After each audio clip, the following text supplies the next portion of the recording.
กับสบายดีพ่อแม่พี่น้องเนาะมื้อนี้ก็มาพบมาพอเบาลังคือเก่าเนาะซึ่งว่าตอนนี้เบาลังกำลังจะเดินทางไปแขวงสยบุรีเนาะแต่ว่าตอนนี้เบาลังยังอยู่ที่แขวงอุดมไซเนาะซึ่งว่าแถวบริเวณนี้ก็จะแม่นชายแดนระหว่างเมืองหุนกับเมืองปักแบงแขวงอุดมไซเนาะระยะทางตั้งแต่บอนที่เบาลังอยู่บอนนี้จะไปแขวงสยบุรีน่าจะประมาณ300ปลายกิโลเนาะแต่ว่ามื้อนี้เบาลังจะพาไปเบิ่งไปรีวิวตัวเมืองปากแบงแขวงอุดมไซเนาะถ้าว่าพี่น้องทานได้ที่สนใจอยากจะให้เบาลังเนาะไปรีวิวสถานที่อยู่ไซหรือว่าอยากจะให้เบาลังเดินทางไปรีวิวบ้านใดเมืองใดแขวงใดอยู่ประเทศลาวก็คอมเมนต์บล็อกเบาลังได้เด้อเดี๋ยวเบาลังถ้าว่าไปได้เบาลังก็จะไปรีวิวให้เบิ่งให้ชมนำกันเนาะแต่ว่าตอนนี้เบาลังยังอยู่ที่หมู่บ้านด้านล่างนี้จะเป็นบ้านบ้านไซมงคุลเนาะซึ่งว่าหมู่บ้านนี่ก็ได้ย้ายมาแต่เมืองปักแบงพุ่นเนาะเป็นบ้านจัดสรรใหม่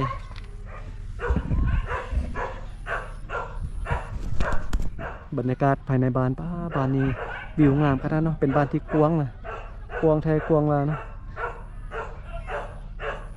วันนี้ก็เดินทางไปกับรถจักรคู่ใจของเบาลังคันเดียวเลยเนาะรถของเบาลังเป็นรถเวฟแต่ว่าเป็นของนำเข้าจากประเทศจีนราคาถึกๆเนาะอุปกรณ์ที่ว่าเตรียมมาวันนี้ก็อันนี้จะเป็นน้ำมันเนาะนี่น้ำมันแอดซังแตงมาแล้วเจาะหูระบายอากาศอันนี้มีตารถนี่อันนี้ก็น้ำกินเครื่องอาบน้ำเนาะอันนี้กระเป๋านี่ก็ไว้ทรงเสื้อเครื่องนุ่งเสื้อผ้าอันนี้ก็ไว้ซื้อขนมกินเนาะเป็นข้าวเป็นน้ำไว้ทางด้านนี้อุปกรณ์ครบเนาะมื้อนี้นะเตรียมตัวเดินทางไกลแล้วเด้อพ่อแม่พี่น้องนี่เบาลังจะเดินทางไกลเนาะต้องเตรียมให้พร้อมให้ครบเดี๋ยวไปจะได้ก็เดินทางไปกับเบาลังเนาะมื้อนี้นะ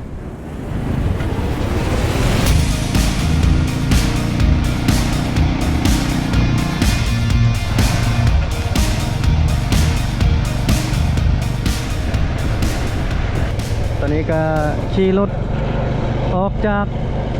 บ้านไซมงคุลที่เบาลังอยู่เมื่อกี้ลงมาน้อยเดียวเนาะ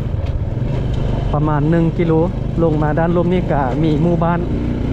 นแห่งนี้จะชื่อว่าหมู่บ้านไสสนะเนาะซึ่งว่าหมู่บ้านนี้จะเข้าเขตชายแดนเมืองปากแบงแล้ว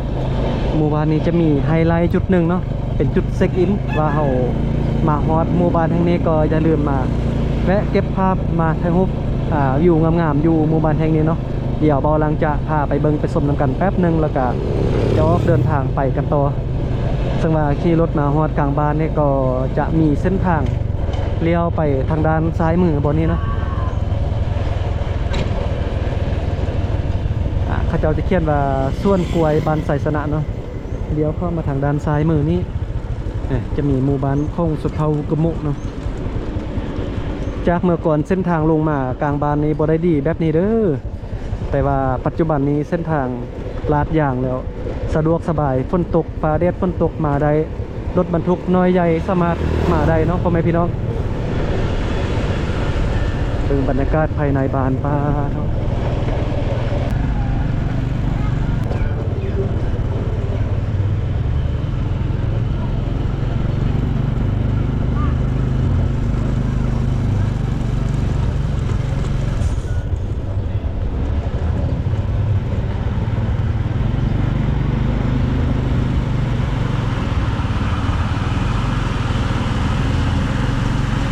เจ้าแต่งเงินใหม่เนาะ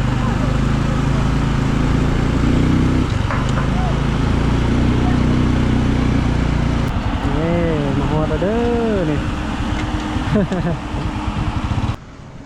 ตอนนี้เบาลังกะมาฮอดบนที่เบาลังเว้าเนาะว่าจุดนี้จะเป็นจุดเช็คอินเป็นจุดถ่ายรูปเนาะว่าเฮามาฮอดบ้านไสสนะแล้วเห็นบ่วิวงามเลยอยู่นี่นะอันนี้จะเป็นขั้วเนาะบริเวณนี้จะเป็นขั้วข้ามน้ำแบงวิวงามขนาดเลย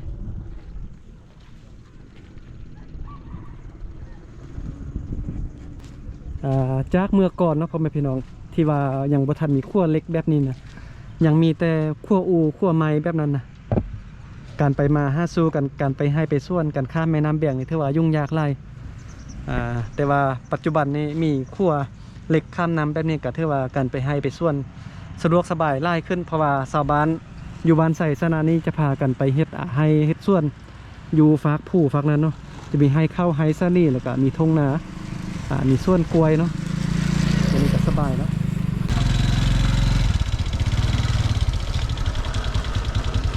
อุ้ยยาเลยไปบัดนี้เดินทางไปเรื่อยๆเนาะไปกันต่อเลยพ่อแม่พี่น้องระหว่างทางเบาลังกาจะเก็บภาพบรรยากาศระหว่างการเดินทางของเบาลังมาให้เบิ่งให้ชมนำกันว่าการเดินทางของเบาลังจะเป็นจังไดตอนนี้ก็ได้ขี่ออกมาจากหมู่บ้านไสสนะเมื่อกี้นี่เนาะออกมาประมาณ5กิโลหรือว่า6กิโลเนี่ยก็มาฮอดเขื่อนไฟฟ้าอยู่เมืองปากแบ่งแขวงอุดมไซซึ่งว่ามาฮอดแถวบริเวณนี้เบิ่งทางด้านข้อมือของเบาลังตัวนี้เป็นตะยานขนาดเพราะว่าเที่ยวนี้จะเป็นมักค่าหินเราดูคนนี้เส้นทางจะเกลื่อนตลอดนะยานใครที่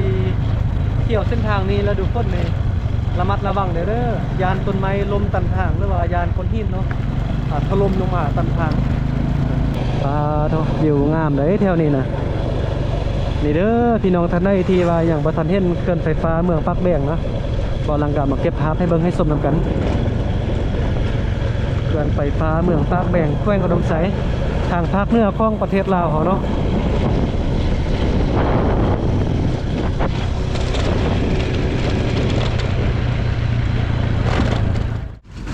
พามาเบิ่งอีกจุดหนึ่งเป็นจุดที่จะมีชาวบ้านมักพากันมานั่งกินข้าวปลามาแคมปิ้งเนาะอยู่สถานที่แคบแม่น้ำแบ่งแบบนี้เป็นน้ำใสได้แถวนี้พอมีน้องป้ามีป่าบักอะไรจากเมื่อก่อนที่อย่างบ่ทันมีเคลื่อนไฟฟ้าในสาวเมืองปากแบ่งจะพากันมาห้าป่าอยู่แถวนี้ได้ไล่เนาะสมัยก่อนนะแต่ว่าปัจจุบันนี้ป่าน่าจะมีน้อยเพราะว่าทางด้านเทิงคุณเขาเจ้าก็แต่งเคลื่อนไฟฟ้าเนาะแถวบริเวณนี้ก็จะเป็นแถวที่ไว้แคมปิ้งเนาะมากินข้าวปลามาปิกนิกผู้บ่าวผู้สาวมาลิ้นลงน้ำลิ้นแถวนี้บรรยากาศดีเลยอยู่ในกล้องอาจจะธรรมดานะแต่ว่ามาสัมผัสตัวจริงนี่วิวงามไล่พ่อแม่พี่น้องทางด้านเทิงนี้ก็มีเป็นตูบเนาะเป็นตูบเขาจะมาให้ตูบอยู่นี่ให้คนมานั่งลิ้นกินข้าวกินน้ำถ้าผู้บ่าวผู้สาวมีแฟนเนาะมาลิ้นตามแคมน้ำแบบนี้นะว่าบรรยากาศคักเลยวันนี้ก็อากาศบ่ร้อนเนาะฟ้าบด3-4 มื้อก่อนฝนตกได้3 มื้อละแล้วก็แดดออกมื้อนี้เนาะตอนนี้เบาลังก็ได้ขี่รถมาจะเข้าไปในเทศบาลตัวเมืองปากแบ่งแล้วเด้อพี่น้องทางด้านซ้ายมือนี่ก็จะมีห้านค่ายรถจักรเนาะเป็นของคนจีนมาเปิดห้านค่ายรถจักรอยู่นี่แล้วก็มีห้านค่ายอาหารค่ายปิงแล้วก็จะมีคิวรถเนาะทางด้านซ้ายมือนี่จะเป็นคิวรถเมืองปากแบ่งผมไม่พี่น้องเป็นคิวรถน้อยๆเนาะทางด้านขั้วมือก็จะมีปั๊มน้ำมันอยู่นี่ก่อนที่เราจะเข้าตัวเมืองซึ่งว่าตอนนี้เบาลังกับขี่รถออกมาตั้งแต่ตัวมงหุ่นเพนเนอร์ตอนนี้มาจะเข้าไปในตัวเมืองปักแบงเนาะทางด้านขั้วมือก็จะมีชาวบ้านเขาจะเอามากมายเครื่องปลาข้องดงมาขายอยู่เทียมทางแบบนี้โอเคนะมอสตอนนี้ก็จะมีซ่องเล่นนะเส้นทางนี้อย่าลงเล่นเด้อ มาวันนี้ถ้าว่าไปทางด้านขั้วมือนี้จะเป็นเส้นทางนอกเมืองเนาะไว้ให้รถบรรทุกจะไปทางด้านขั้วมือนี้ไปฮอดเมืองฮงซ่าบนเมืองเงินนะถ้าว่ามาทางด้านซ้ายมือนี่ก็เป็นเส้นทางเข้าไปในตัวเมืองปากแบ่งเนาะคนใดพี่น้องเดี๋ยวเป็นจังได้กับขี่รถเที่ยวฮับส้มไปกับเบาลังเนาะเที่ยวบริเวณนี้อย่างโบแมนเทศบาลตัวเมืองซะเนาะตัวเมืองเทศบาลตัวเมืองจะอยู่แถวบริเวณท่าเหือพุ่นน่ะแถวนั้นนี่จะมีโรงแรมมีบ้านพักมีห้านอาหารห้านค่ายของกินหลายประเภทเลยเนาะเพราะว่าเมืองปากแบ่งนี่ก็แบบบรรยากาศคล้ายคือกับเมืองน้อยเมืองหลวงพระบางอยู่วังเวียงนะบรรยากาศคล้ายคือกันแต่ว่าอยู่เมืองปากแบ่งนี่จะค่อนข้างน้อยอีกอย่างก็ขอบเขตชายแดนก็ขอบเขตชายแดนก็น้อยแล้วก็เป็นเมืองที่โบได้อยู่ทงเพียงเนาะเป็นเมืองที่ตั้งอยู่แถวบริเวณจอมพูสั้นพูอยู่ตามแคบแม่น้ำคลองเนาะเป็นเมืองน้อยเมืองหนึ่ง ซึ่งว่าเมืองอยู่แข้งอุดมไซนี้จะมี2เมืองที่ว่าคล้ายคือกันจากคลิปก่อนที่เบาลังไปรีวิวเมืองแบงอยู่เมืองแบงนี่จะมีขอบเขตชายแดนที่ว่ากว้างเนาะแล้วก็การซื้อขายแม่นอาชีพหลักส่วนใหญ่จะเก็บซื้อเครื่องปลาคงดงการขนสินค้าออกชายแดนพุ่นเนาะแต่ว่าอยู่เมืองปากแบงนี่ขอบเขตชายแดนน้อยแล้วก็เทศบาลตัวเมืองก็น้อยบ่ได้อยู่ทงเพียงเมืองปากแบงนี่จะเป็นเมืองที่ว่าอาชีพหลักส่วนใหญ่ก็เป็นโรงแรมบ้านพักร้านอาหารเพราะว่าเป็นจุดศูนย์กลางระหว่างถ้าว่ามีนักท่องเที่ยวขี่เรือมาแต่แขวงบ่อแก้วหรือว่าขี่เรือมาแต่แขวงหลวงพระบางก็จะมาแวะพักผ่อนอยู่นี่เนาะจะขี่ไก่บ่ได้เพราะว่าจุดนี้จะเป็นจุดใจกลางที่เรือจะต้องมาพักผ่อนอยู่นี่นักท่องเที่ยวจะมีไล่เป็นพิเศษเลยโดยเฉพาะเป็นคนฝรั่งเนาะมาเทื่อได้นี่เห็นตลอดเลยนักท่องเที่ยวสาวฝรั่งมาท่องเที่ยวเดี๋ยวไปจะได้กับทับสมประเด็นมันซึ่งว่าตอนนี้เบาลังจากขี่รถมาไกลจะฮอดเที่ยวบริเวณเทศบาลตัวเมืองปากแบงเนาะเข้ามาในตัวเมืองนี้เส้นทางจะน้อยๆเด้อพ่อแม่พี่น้องเนาะเป็นเส้นทางน้อยก็จะมีเฮือนท่องชาวบ้านชาวเมืองตั้งอยู่ซ่องฝากข้างทางรถเลยมีห้างขายเครื่องก่อสร้างเครื่องคล้องใส่หลายอย่างบรรยากาศขี่เข้ามานี่คล้ายคือกับอยู่วังเวียงคือหลวงพระบางเป็นเมืองหนึ่งที่ก็มีสถานที่ท่องเที่ยวเนาะแล้วก็เป็นสถานที่ที่ให้นักท่องเที่ยวให้ความนิยมมาแวะเที่ยวมาพักผ่อนเพราะว่าเป็นเมืองน้อยมาแล้วบรรยากาศอบอุ่นนะ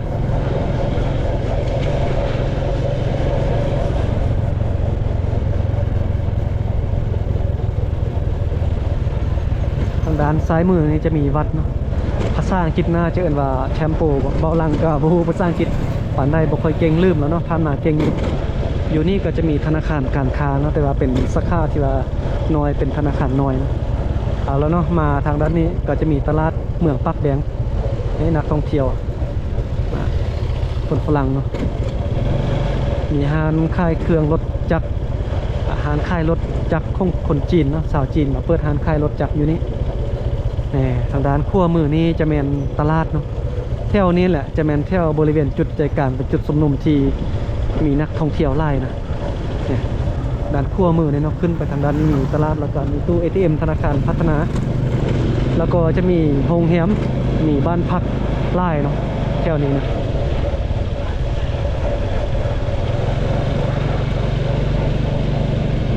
มาต้นช่วยแบบนี้กับบรรยากาศจะค่อนข้างมิดแต่ว่าประมาณ 4-5 โมงแรงนี่ป้าฝนออกมาเที่ยวบักไล่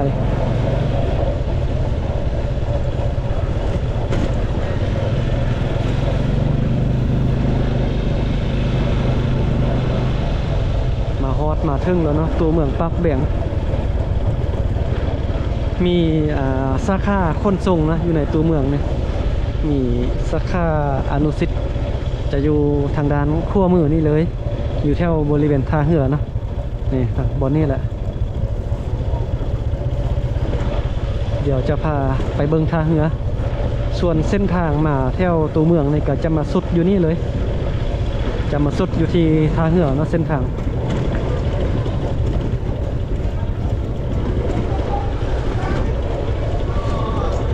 ทางด้านขั้วมือนี่สามารถออกไปจากตัวเมืองนี่ได้เนาะเนี่ยแถวบริเวณท่าเรือเด้อนี่นะเดี๋ยวจะให้เบิ่งจุดเช็คอินจุดหนึ่งอยู่ท่าเรือเมืองปากแบงเนาะจุดนี้เลยเด้อนี่ฮอดแล้วเมืองปากแบงเนาะอันนี้ก็เป็นไฮไลท์เป็นจุดเช็คอินจุดหนึ่งถ้าว่ามาแล้วก็อย่าลืมมาแวะมาเก็บภาพบรรยากาศอยู่นี่เด้อมาถ่ายรูปเนาะบรรยากาศแถวท่าเรือนี่ถ้าว่าเป็นตอนประมาณ 4-5 โมง 6 โมงนี่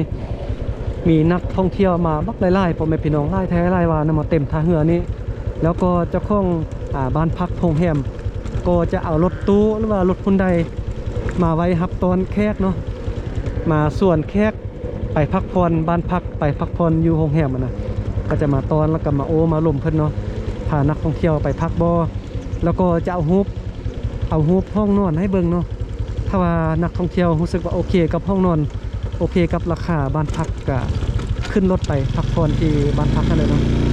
เนี่ยบริเวณทางเหนือก็จะเป็นประมาณนี้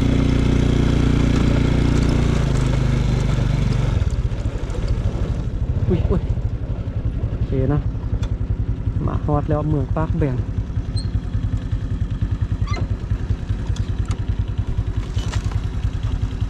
ทางด้านลุ่มนั้นถ้าว่าขี่เหือไปก็จะไปฮอดร่วงพระบางเนาะถ้าว่าขี่เหือมาทางด้านทึงก็จะไปฮอดแขวงบ่อแก้วนี่ก็จะเป็นบริเวณท่าเหือเนาะท่าเหือเมืองปากแบ่งถ้าว่าเฮาขี่เหือเร็วอยู่นี่ไปแขวงบ่อแก้วนี่ใช้เวลาประมาณ2 ชั่วโมงก็ฮอดแล้วแต่ว่าถ้า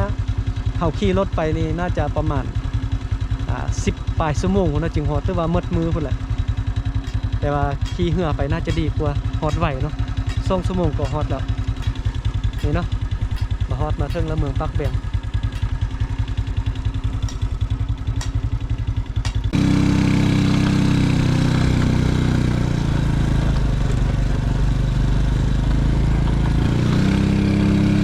ตอนนี้ขี่รถออกจากตัวเมืองมาฮอดขั้วข้ามน้ำคลองแล้วเด้อพ่อแม่พี่น้องเนาะน้ำซ้ายมือนี่เด้อไปเมืองเงินไปเมืองฮงซ่าแขวงสยบุรีมาทางด้านซ้ายมือนี่เด้อตอนนี้เบาลังกะขี่รถออกมาจากเทศบาลตัวเมืองปากแบงหมอฮอดนี่ประมาณ6 กิโลหรือว่า8 กิโลนี่บอกเบาลังกะบ่แน่ใจเนาะขี่รถมานี่ส่วนชายแดนเมืองปากแบงก็จะมาสุดอยู่ขั้วข้ามแม่น้ำคลองแห่งนี้เนาะเพราะว่าไปทางด้านหน้านี่ก็จะเป็นเส้นทางที่จะไปตัวเมืองเงินแล้วก็ไปเมืองฮงซ่าไปแขวงสยบุรีพุ่นเนาะถ้าว่ามาทางด้านล่างที่เบาลังขี่รถมานี่ก็เป็นเส้นทางที่มาแต่เมืองหุนมาแต่เมืองไส่พุ่นเนาะสายแดนอยู่เมืองปากแบงก็จะมาสุดอยู่ขั้วนี้ตอนนี้ก็มีขั้วข้ามแม่น้ำคลองแล้วเนาะจากเมื่อก่อนที่ยังบ่ทันมีขั้วข้ามแม่น้ำคลองนี่นะเวลาที่เราจะไปแขวงสยนี่ลำบากขนาดน่ะเพราะว่าจะต้องได้ขี่บักในการข้ามแม่น้ำคลองโดยเฉพาะเป็นคนที่จะเอารถใหญ่ข้ามเนาะแห่งลำบากที่สุดเลยโดยเฉพาะรถบรรทุกนะขี่ยานแบบบักมันจะจมเลยแต่ว่าปัจจุบันนี้สบายแล้วเนาะสะดวกสบายไล่กันข้ามขั้วแม่น้ำคลองสบายนะ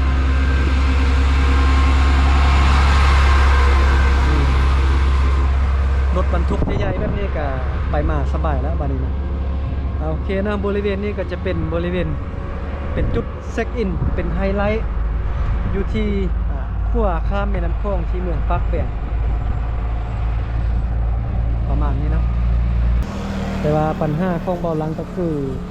เรื่องค่าใช้จ่ายเนาะเป็นบ้านพักจังนี่นะแต่ว่าซื้อแบบน้ำมันใส่รถจักรหรือว่าอาหารการกินในกาพอไหวอยู่แต่ว่าเรื่องบ้านพักนี่เบาลังแบบถ้าจ่ายทุกมือนี่น่าจะบ่ไหวนะเพราะว่าเบาลังไปแต่ละบ้านแต่ละแขวงนี่อาจจะต้องติดต่อหมู่หรือว่าคนที่ฮู้จักนะได้ไปขอพักเซานำหมู่คู่หรือว่าคนฮู้จักนะถ้าว่าจะต้องจ่ายค่าบ้านพักทุกมือนี่บ่ไหวนะเพราะว่าคืนนึงนี่ก็200,000 300,000แล้วแพงเนาะเดี๋ยวนี้นะเมื่อพี่น้องทันได้เนาะที่ว่าอยากจะเป็นสปอนเซอร์สนับสนุนเบาลังก็ติดต่อหาเบาลังได้เด้อเนาะเบาลังก็ยังบ่ทันมีคนให้กันสนับสนุนเบาลังก็อยากรู้คือกันว่าแม่นพี่น้องทันได้เนาะที่ว่าจะเป็นคนที่ให้การสนับสนุนการเดินทางของเบาลังเนาะพี่น้องทันได้อยากให้เบาลังไปรีวิวสถานที่แห่งใดเมืองใดแขวงใดอยู่ครอบเขตใดของประเทศลาวก็สามารถติดต่อหาเบาลังหรือว่าคอมเมนต์บอกเบาลังได้เนาะหรือว่าพ่อแม่พี่น้องท่านใดที่ว่าใจดีเนาะอยากจะสนับสนุนการเดินทางของเบาลังก็สามารถคอมเมนต์หรือว่าติดต่อหาเบาลังได้เด้ออยากรู้คือกันเนาะว่าเป็นไผที่จะเป็นคนที่สนับสนุนเบาลังเป็นคนแรก เบาลังจะบ่ลืมเลยหมอฮอดนี่ก็เบาลังก็ขออนุญาตจบคลิปเพียงเท่านี้ก่อนเนาะเดี๋ยวคลิปต่อไปเบาลังจะไปรีวิวตัวเมืองเงินให้เบิ่งว่าเป็นจังได๋แล้วก็ไปรีวิวตัวเมืองฮงซ่าแล้วก็ไปรีวิวตัวเมืองสยบุรีพุ่นนะเดินทางไปเรื่อยๆเนาะ